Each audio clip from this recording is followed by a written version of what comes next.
It was a chilly autumn evening when I first noticed her, a mysterious figure always lurking in the shadows. As I walked home from work, I couldn't shake the eerie feeling that someone was watching my every move. It started with simple glimpses from afar, a fleeting presence in the corner of my eye. At first, I brushed it off as mere coincidence, but as days turned into weeks, the encounters became more frequent, leaving me on edge. I'd spot her at the same coffee shop where I'd grab my morning fix, sitting alone in a corner booth, her intense gaze locked on me as she sipped her black coffee. She never spoke, never smiled, just observed me with an unsettling intensity. Soon enough, she'd appear on my way to the gym or outside the grocery store, always there, watching. The unease slowly consumed me, affecting my sleep and daily life.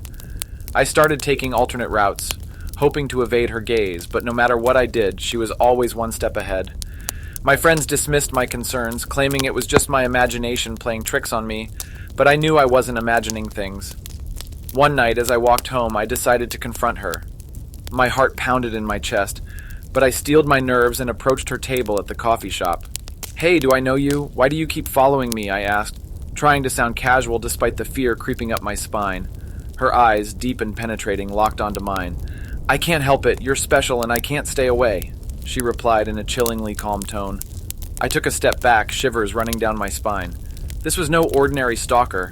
There was something disturbingly intimate about the way she spoke. I left the coffee shop that night feeling more vulnerable than ever. As the weeks went by, the stalking intensified. One day I discovered her standing outside my apartment building, watching me through the window. My fear turned into desperation, and I decided to involve the police. They assured me they would look into it, but their investigations yielded no results. She seemed to vanish whenever they were around, leaving no trace behind. As the weeks went by, the stalking intensified. One day I discovered her standing outside my apartment building, watching me through the window. My fear turned into desperation, and I decided to involve the police. They assured me they would look into it, but their investigations yielded no results.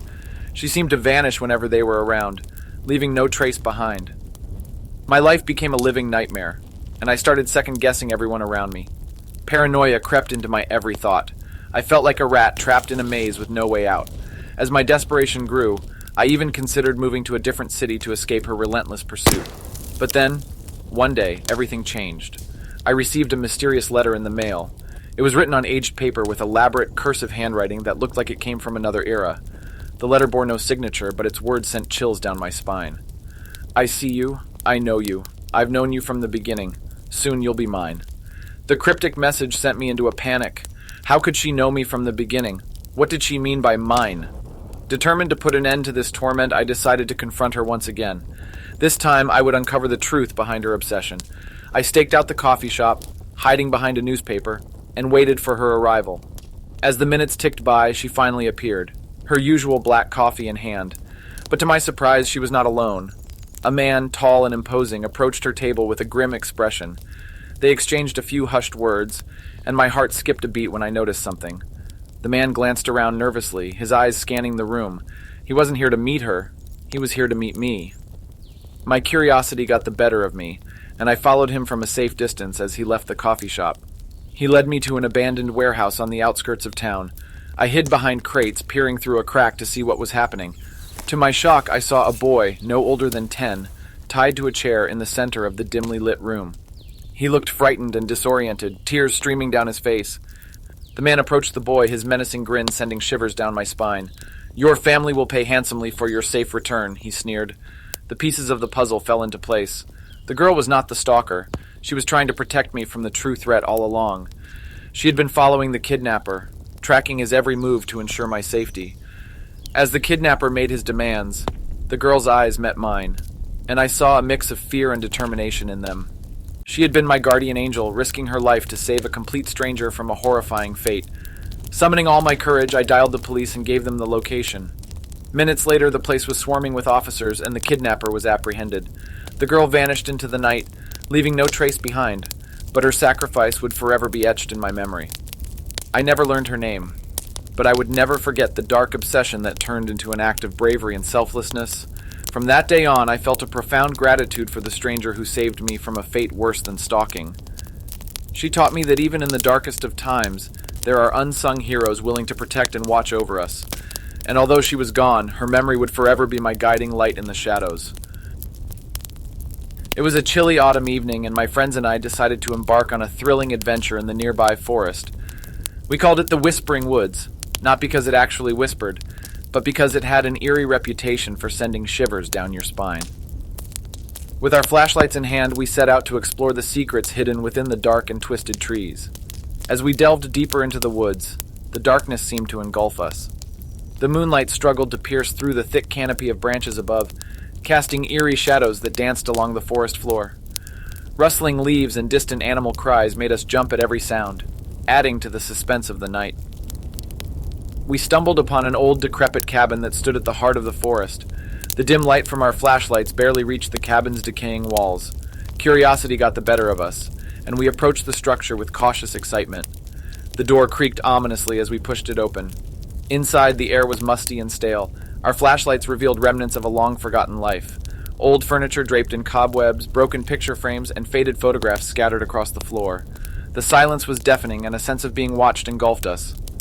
As we explored the cabin further, we noticed a peculiar symbol etched into the floor, surrounded by candles that appeared to have been recently lit.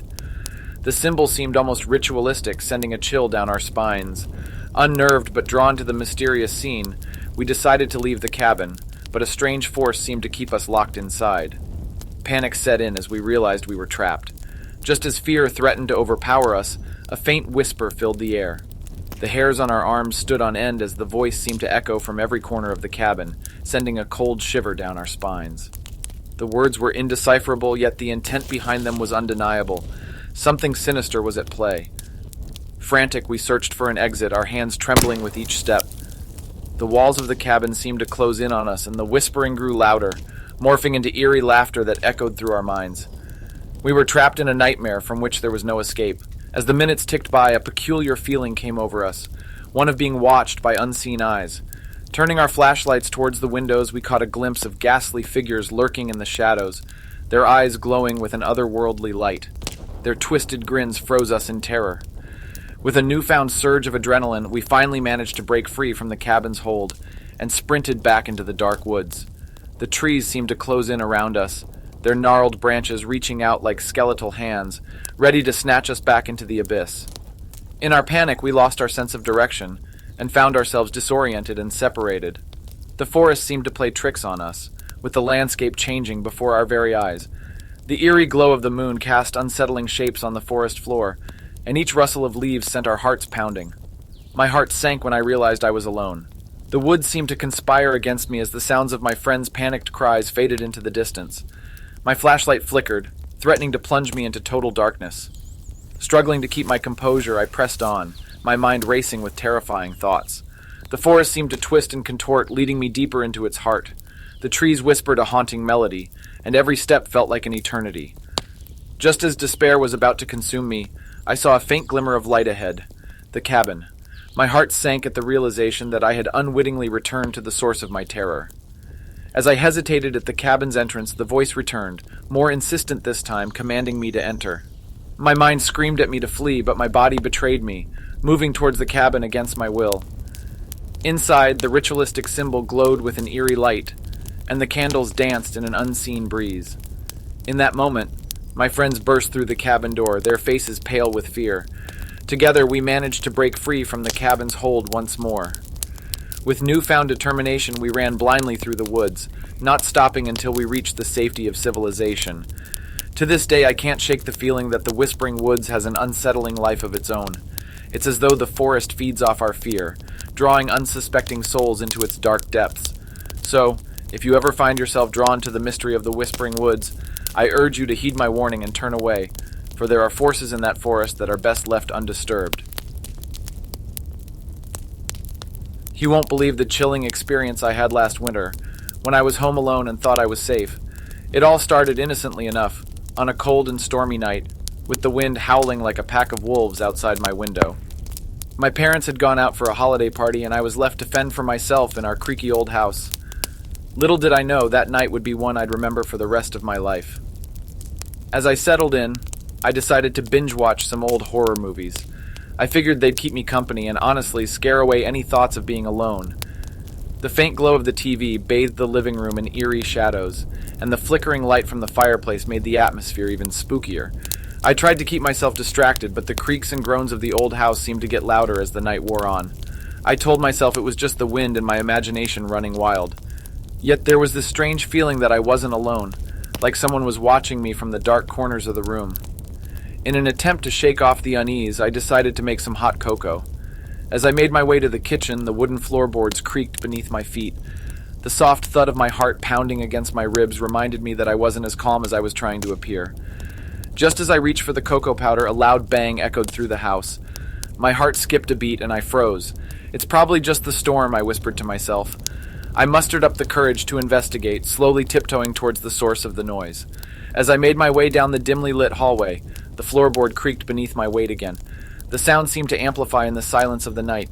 My breath quickened as I reached the end of the hallway and peeked into the living room.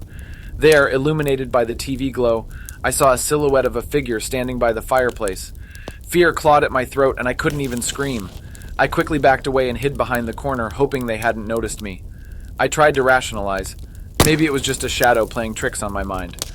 After what felt like an eternity, I decided to gather my courage and investigate again. Maybe it was just my imagination. Or perhaps I was getting paranoid from watching all those horror movies. So with shaky legs, I took a deep breath and slowly peeked back into the living room. To my horror, the figure was still there, but this time it was facing my direction. I could feel its cold, lifeless eyes boring into my soul. Without thinking, I dashed back to my room, slamming the door shut and barricading it with anything I could find. My mind was racing and I tried to convince myself that I was safe inside my locked room. But then I heard it, the sound of footsteps slowly approaching my room. I held my breath, trying not to make a sound, praying that whatever it was would just go away. The footsteps stopped just outside my door, and for a moment, everything was eerily silent. And then I heard a voice, a chilling whisper that sent shivers down my spine. "I know you're in there," it said, its voice dripping with malice. Tears welled up in my eyes as I clutched my phone, ready to call for help. But then I realized that I had left it on the kitchen counter. I was trapped, alone, and defenseless. The door handle began to rattle as the intruder tried to force their way in. Panic surged through my veins as I looked around my room for anything that could help me. And that's when I saw it, a small window in the corner of the room. With adrenaline coursing through my veins, I mustered up all my strength and managed to pry open the window. I squeezed myself through, ignoring the pain as shards of glass scraped my skin. I landed outside in the cold, wet grass, and without a moment's hesitation, I ran. I ran as fast as my legs could carry me, not daring to look back. I didn't stop until I reached the nearest neighbor's house, and they immediately called the police. When the officers arrived at my house, they searched every nook and cranny but found no sign of the intruder. To this day, I can't forget the chilling encounter that night. I never found out who or what was in my house that night, and it haunts me. I moved away shortly after, unable to shake the feeling that something malevolent still lurked in those dark hallways. So here I am, sharing my story with you, hoping that it will serve as a warning. Never underestimate the power of fear and the darkness that can seep into even the most ordinary of places. And if you ever find yourself home alone on a stormy night, beware the shadows and the creaking floorboards, for you might not be as alone as you think.